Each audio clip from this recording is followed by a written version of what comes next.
Thanks for having me here. It's been a really nice couple days. We had an amazing tour that Julian talked about yesterday with the director and staff, and this amazing science museum.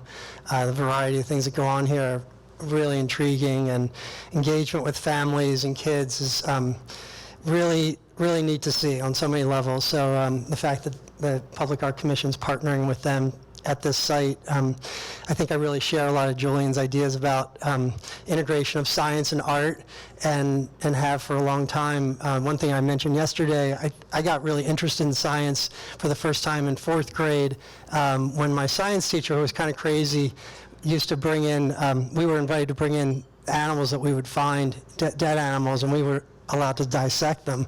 And that sounds pretty awful, but it was pretty amazing for a 4th grader to be, doing that kind of thing and learning about science in such a hands-on way. It sounds kind of grotesque now, but anyway, likewise, as Julian, I have kids, and my son actually works with me. He studied architecture and double majored in engineering, and so I think my interest in science and art carried into college, where I was pre-med for the first 3 years of college, and then took a very sharp right turn into art after an art history trip to Italy.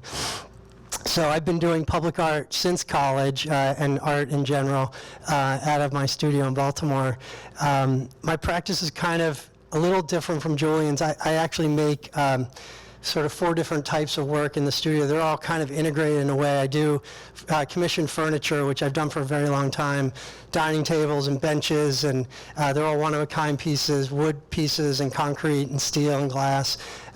We make coffee tables and benches and railings, and then we also do, I make sort of gallery-sized pieces, which are very different. Frequently they're made with found materials, which is a big, important part of my practice too. I work with a lot of found objects. I had a show of some of my pieces down at the Cam Raleigh Museum 2 years ago.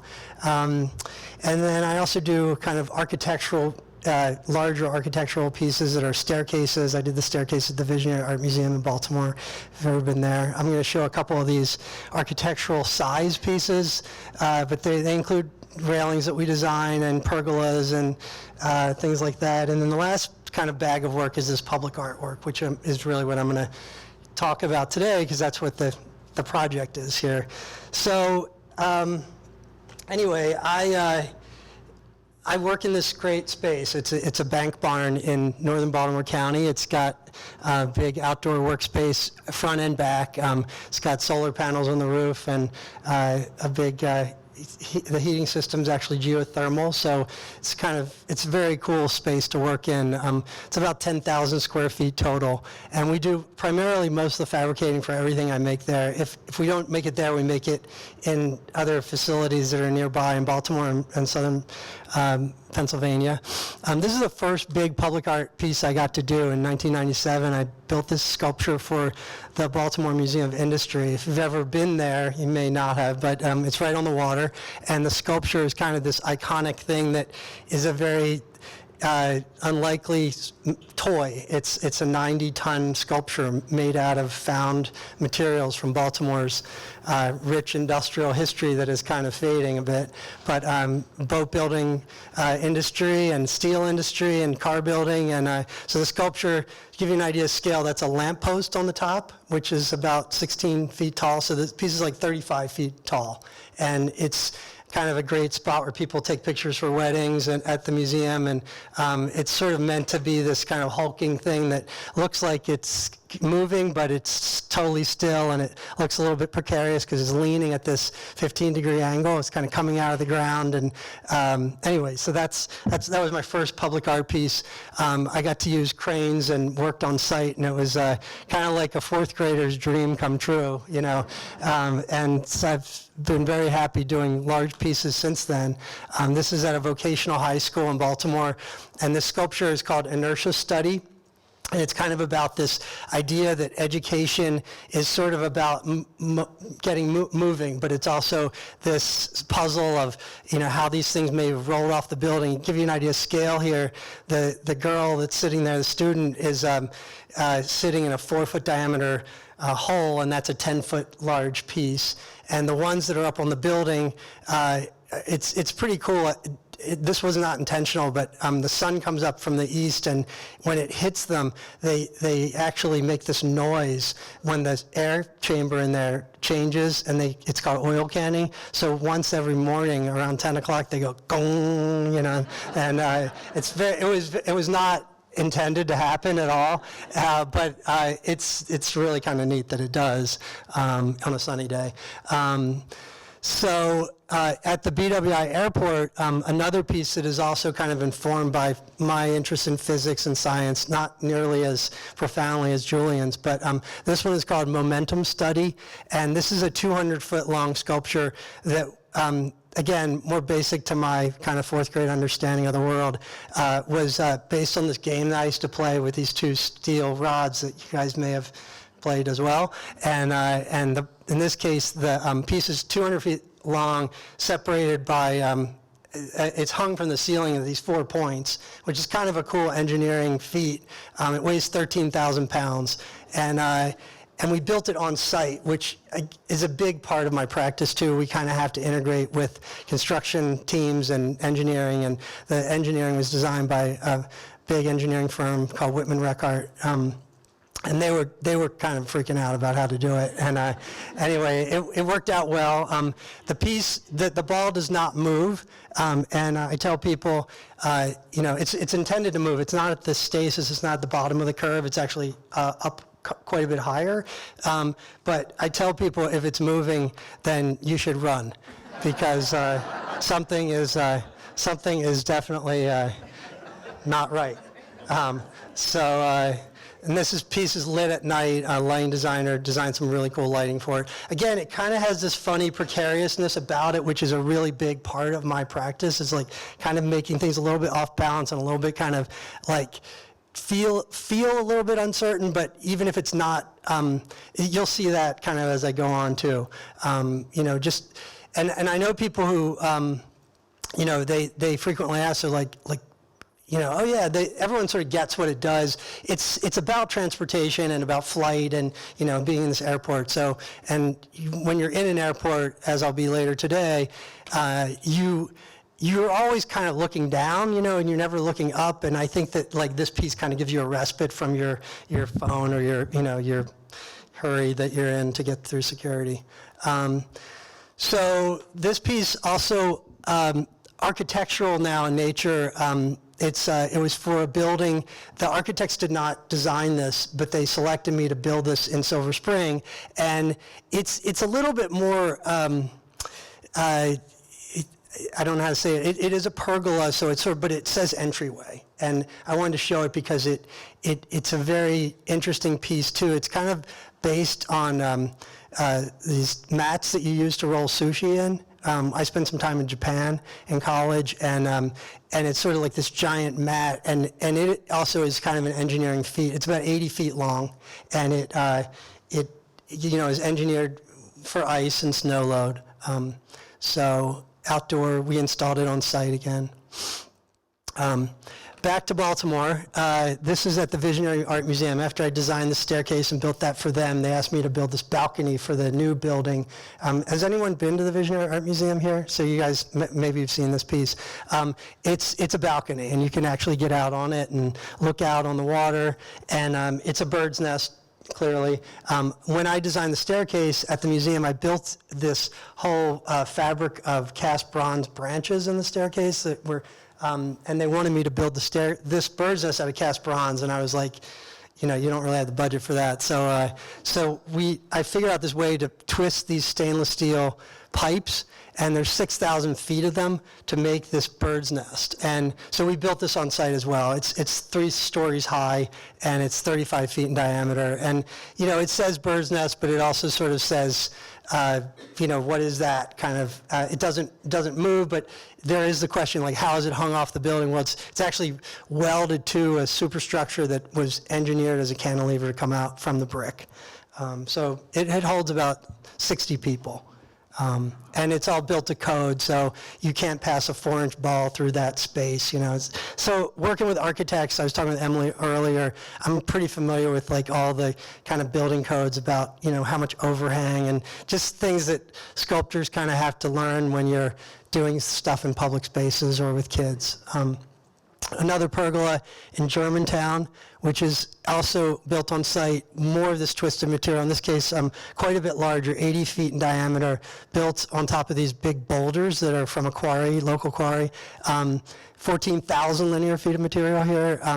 We took us almost 6 months to twist all this material. I twisted on the shop hot, and then we, it's pretty fun to do, but I love what I do. Like I wouldn't say I would ever do anything else. I'm definitely not qualified to do anything else.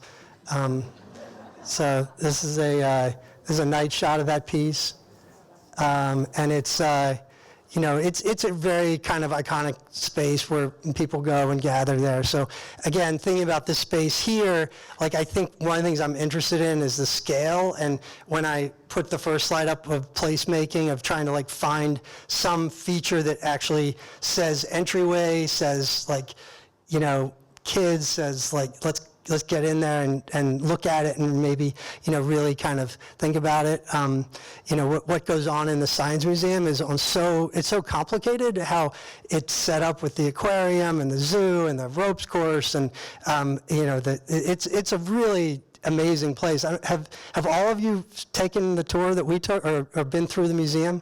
Yeah, so I mean, it's a pretty special place. So again, railings that were integrated into this. We did a number of staircase railings to go with that. And I like building staircases too. It's just, I kind of get bored doing things that are more conventional. So when the landscape architect said, well, why don't you do some railings? So we got to do those. In Rockville, Maryland, this is a kind of an unlikely site. It's a maintenance facility for the city of Rockville.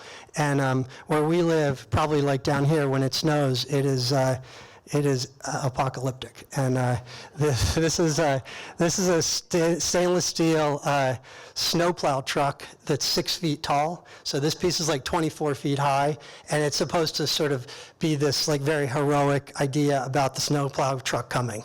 And it's a salt truck. It's got a big plow on the front, and it's based on like a little toy that was this big, and I kind of blew it out large. And so that beam is rolled. It was actually rolled in Georgia because there was no place on the East Coast that could do it. It was rolled like an oil refinery manufacturer. And anyway, so that's that sculpture. I've done a lot with these like found toy trucks. This is another one with a toy crane that is 6 feet high on a big 18-foot stainless steel boulder that we welded in the shop. So kind of is about a little bit, again, about science, but more about like man's interventions in nature and thinking about like how, precariously we live in nature, but also how, the things are sort of like very precarious, but kind of solid at the same time. That boulder's hollow, which is kind of cool. We built the whole thing in the shop, and it's not cast, it's welded. This is a model for another piece. This is an unbuilt piece, but it's a rendering for it. So again, in this case, the crane is kind of greedily picking up this thing that it can't carry. So it's pulling the crane over. So that's actually a rendering for a big piece that I never built. So now we're at Canal Park in Washington, D.C., and this is a three-block park that goes from the Anacostia River, and it kind of highlights the old canal that used to be underground there. And I built 3 sculptures that are tied together theoretically underground. So the canal is extinct, but the landscape architect called Olin Architects out of Philadelphia wanted to sort of highlight this architecture of the old canal. So that's mimicking where the canal was. And then my sculpture is on the 3 blocks. It actually occurs, and this is the middle block, and as you can see, the stainless steel kind of ring looks like it goes underground, and then it pops up in the north block, and this is an image of that piece. And then kind of give you an idea of scale. Kids are, having a good time on there, not sticking to it, hopefully not putting their mouths on it in the winter there. But This one down at the southern end of the block is the skating rink. So you see the sculpture there in the lower corner, and then they remove all that skating rink stuff. Kind of amazing that they have a skating rink in Washington. You know, it's not the most environmentally good thing to do, like in a southern city or, you know, near a southern city, but that's a water feature. In the summertime, kids are splashing around there on the other end, and then here's a skating park. So then north of there, back in Baltimore, now we're at the a really cool project that I worked on with a landscape firm called Mahan Reichel, and this is at Pierce's Park. This is a park for kids that was built in memory of a man his wife wanted to commemorate his life, and he had these crazy interests in, he was interested in poetry and sailing and the out of doors and like biking and skiing. So I built this large sculpture and all these integrated pieces in the park that are all kind of related to him in this tangential way. This is an aerial view of the park once it was built, before the trees kind of filled in. The sculptures are actually on these two kind of ovals. The one there on the far left this is called the Homophone. And if you know the word homophone is a literary term for words that sound the same but are spelled differently. And this sculpture has two different openings. One is an elliptical side and the other is a cylindrical side. And kids can go inside this thing. It looks kind of like an eardrum. It looks a little bit like a rod de vent on a boat. The Baltimore Harbor's right there. And kids can hear things, and they can also, you know, play musical instruments in there or project. People go in there to do stuff. So it's kind of a fun piece. It's very play-oriented. Across from it are these musical instruments that we built, so the sound from them echoes through the piece. And then we built these sailing kind of signage in the park. It's all stainless to look like signage. And then musical instruments surround this big fence that we did in the park. Musical notes, they kind of, you know. And then, again, pavers that are homophonic pairs and couplings. There are like 700 of these in the park. So you can read there, and think of many more, I'm sure. Where, here, CC. I'll keep going. Anyway, like Julian, feel free to ask me questions here. I know I kind of I'm saying that late in the day, but anybody? Am I boring you? I don't. All right, let me keep going here.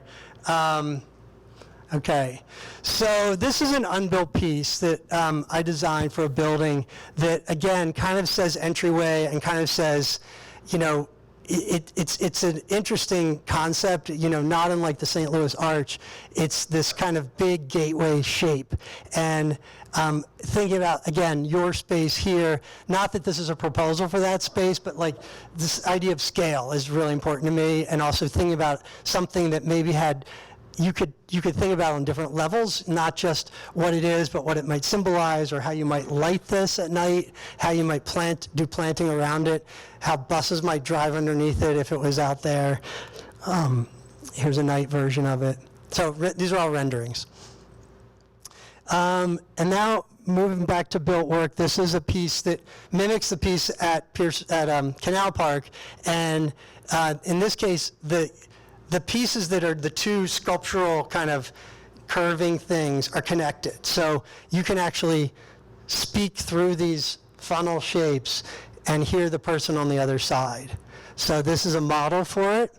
And this is a site where there's an existing kind of stormwater retention area. So it's about not just transferring sound, but transferring water. The piece is called Sound Stream. And it's doing basically that. Like you can speak into it. So we're building it here in the shop, and then here it is installed. This, again, like one of Julian's, not my best shot of it. The plant material hasn't really gone into it, and you only see half of it, but you get the idea. Now in Chestertown, yes? So you're going into the sound aspect of this. It takes me back to one of your first pieces with the vocational thing. Yeah. You said the unintentional thing was that sound. Right. Have you incorporated that now found unintentional thing back into some of these? So the last one that I showed you, that sound was very intentional. that you could speak into it and it would transfer. But Did it inform it so that as things heat up, it goes boing? I haven't done that yet, but it's an interesting idea, yeah, to think about like how, did you guys all hear the question about maybe bringing back that idea of that sculpture expanding and the noise kind of, or something like that, yeah. Okay, so I'm getting ready to wrap up here too. So the last two projects I'm going to show you, this is in Chestertown, and this is another piece that it was a competition that I won. It was the National Endowment for the Arts, decided to, they offered Chestertown their first big amount of money for a public art piece, and Chestertown's on the eastern shore of Maryland. It's an old water community from the 1700s, and the piece is called Broad Reach, and it's a piece that kids can interact with, not unlike the piece, Pierce's Park Homophone piece. In this case, this is a giant sail. The term broad reach is a sailing term, if you don't know it, but it also has this double implication of kind of a broad reach of the community, of like people coming together and whatnot. So it's a wave and a sail. And we built this piece, not in my shop, but it's huge. It's 22 feet high, and the piece went on 2 trucks. We had to have police escorts to the eastern shore. It's to go over the bridges to get there. It was really, really fun build, and building it, installing it. We put all this cribbing underneath the sails and the waves so that when they sat on the ground, they wouldn't move, but it was really imperceptible how they were supported. So then we added 30 tons of earth and then landscaped these berms and dunes around them. So kids really have a blast kind of like sliding on these things and crawling on them. And that's the first slide I showed with, this is a very kind of like, it's really cool space for kids to kind of like hang out and play and whatnot. So last piece I'm going to show you, and I know I'm getting late here, but this is at the DC Arts Commission partnered with Pepco, which is our kind of, one of our big electrical companies, and they were building a substation next to the new DC United Soccer Stadium. And so the competition that I won was for this substation. It seems kind of like a crazy place for a sculpture, but it's literally across the street from the soccer stadium. So the idea that my son and I came up with, who, as I told you, was like really interested in art and engineering and science, was to build this giant Nikola Tesla experiment and basically have it be this interactive thing that, like, at night it would have a personality that would just sort of make lightning. But the experiment I'm referencing is kind of like Frankenstein's lab, where there's this like lightning going up the poles, right? So this is the drawing for it, and then we started, once we got the job, we're building it here in the shop, and these towers are ginormous. They're like 50 feet tall. So this is outside the shop, and the ball has lights in it. Each ball has 2 lights in it, one that focuses down, one that focuses across, and it hits this copper kind of tangle of pipes and stainless steel stuff that looks like lightning frozen. So during the day it has a personality, but then at night it kicks on and it actually is programmed lighting. And I don't have a video to show you this, but every 6 minutes the program changes, and it just is sort of like, and it's pretty cool. So anyway, so that's my work, and I'd love to take your questions as well. So thank you.